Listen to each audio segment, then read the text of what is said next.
What's up, YouTuber? Just Tommy here. And this video is not going to be about fitness. So, if you follow me on my channel, you know that that's my main topic of interest. Um, Today, this video is really going to be about my story and really being transparent and authentic with you.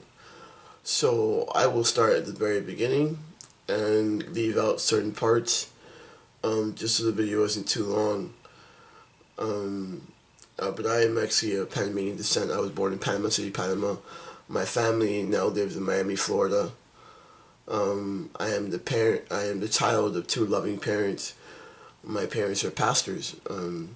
I was born and raised in the ministry, Christian, Pentecostal Christian.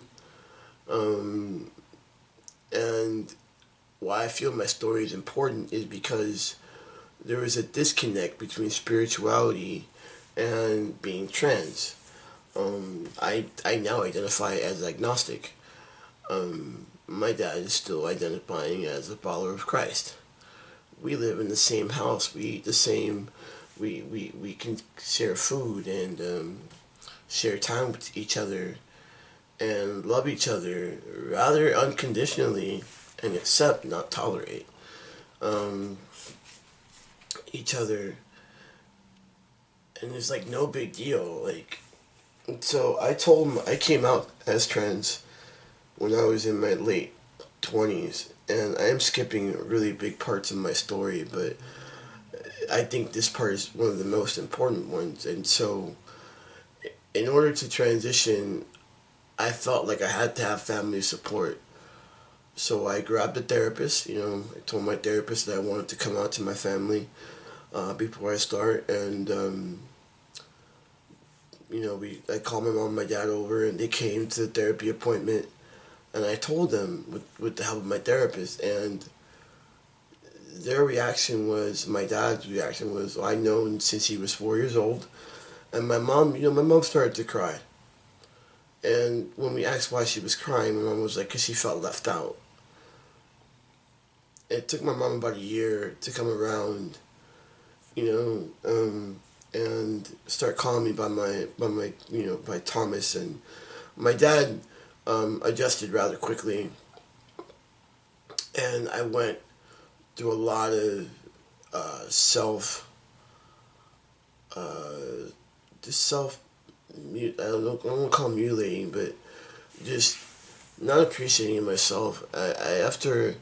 After finding out that I was trans and like really solidifying that, I kept drinking and drugging for a little bit. I guess I felt guilty. I had a lot of guilt and shame. Um, but eventually, I think that one must be resilient and relentless in the search for peace and in the search for happiness, and it's different for everyone. And so whatever your journey is, you have to find that. You have to find that peace. And so on my journey, um, I got to a point where I got tired of being sick and tired, and I was like, you know what? I am going to get clean, and I did. And now my mom and my dad enjoy their son, and I am no longer participating in the ministry anymore, but my parents are still pretty active, and they're not ashamed of their son. um, or nor do they like condemn me to hell, or any of those crazy things that I hear of from my counterparts. I mean, I love my mom and my dad. I really do. Like, I adore them. I adore them not only because they're my parents, but just as people. My dad's a freaking cool guy. And I adore, I adore the fact that, like, even though we've had our struggles, and transitioning has not only been me, but transitioning has been also with my family. Um, and my dad's always like trying to, and my mom too, they're always trying to understand. I remember coming home nights after work or wherever, and like seeing them watch like certain documentaries and specials on TV, trying to understand what's going on with their son. and me having to be super patient and loving with the process. Like, I never got mad at my mom or my dad for misgendering me because they had been calling me by a certain name for a very long time, and I had to be patient with the process.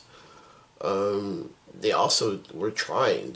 There was no not going to try. Like, I think at the end of the day, my family and I had made a decision that no matter what, we were going to stick together. And I think that that's decisions that every family has to try to make. Um, and growing up was tough. I'm growing up in that environment was tough. It was, it was hard to get my dad's attention when I was growing up as a child because, he was helping pastor a church of 2,000 members. It was tough. Being different in a non-supporting environment and walking around with enormous amounts of guilt and shame, not because I was a bad person, just because, like, it was because I wasn't accepted, I guess, or I was made to feel like there was something wrong with me. And, I've come to grips with everything, and I've come to grips with the fact that there is nothing wrong with me. And I'm just a different type of human. And that's about it. And I've had to have patience with this process, not only with other people, but mainly with myself. You know, um, Transitioning is definitely not purely physical. There are some spiritual parts to transitioning.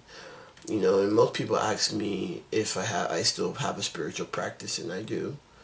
I think it's very important in my life to believe that there's a higher power. Now, you can be atheist or agnostic or anything else. I'm just telling you what works for me. It doesn't work for everybody.